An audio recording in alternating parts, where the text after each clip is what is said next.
sedang menyerahkan zakat fitrah di Kampung Doi. Terima oleh Terpimu.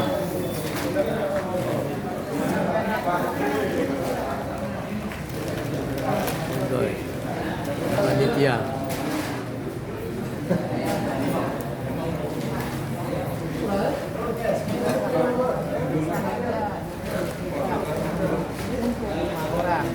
Di bulan suci Ramadan memenuhi rukun Islam yang keempat karena Allah Ta'ala. Kami terima jarakallahu kembali.